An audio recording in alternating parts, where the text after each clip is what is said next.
আসসালামু আলাইকুম। ওয়ালাইকুম আসসালাম ওয়া রাহমাতুল্লাহি ওয়া বারাকাতুহু।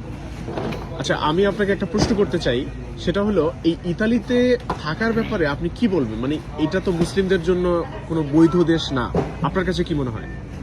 এটা সত্য কথা, কারণ হলো যে আমরা মুসলমান হিসেবে একজন অমুসলিম দেশে আসবো, অবস্থান করব, এরকম কোনো বৈধ কোরআন হাদিসের কোনো দলিল আমাদের কাছে নাই।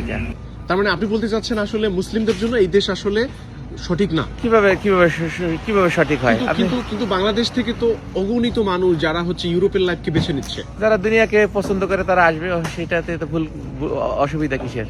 ওকে, তাহলে আমরা এখানে যে মসজিদে নামাজ পড়ি, আমাদের যারা ইমাম সাহেব যারা আমাদেরকে নামাজ পড়ান, তারা তো সবসময় আমাদেরকে উপদেশ দিচ্ছেন যে তারা এখানে ইসলাম প্রতিষ্ঠা করতেছে, তারা এখানে মুসলিম। এগুলো ভুল ধারণা, কারণ সেই ইসলাম নিজে বুঝেই না। সেই যে ইমাম যে বলে যে সেই ইসলাম কায়েম করতে আসে, সে আফ্রিকাকে কেন যায় না? সে এখানে আসছে, এখানে ইউরোর জন্য, ডলারের জন্য, সে উন্নত জীবনযাপনের জন্য আসছে। যদি এই কথাই সত্য হইতো তাহলে সে আফ্রিকা মহাদেশে যায় ইসলাম প্রচার করে না কেন? সেখানে ডলার নাই। তার মানে আপনি বলতে চাচ্ছেন যে তারা যে কথা বলে এটা আসলে এটা সব ফ্যাক, এগুলো কোনো বৈধতা নেই। তার কারণ সমস্ত ফ্যাক। রব্বুকুম আলামু বিমা ফি আনফুসিকুম।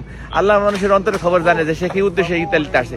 আপনি ইতালিতে আসবে, আইসা বলবেন যে আমি ইসলাম প্রচার করবো, আমি ধর্ম প্রচার করবো, ধর্মের কথা বলবো, এগুলো তো আসলেই একটা ভুল কথা, ভুল ধারণা। এটা ঠিক না, এটা ভুল কথা।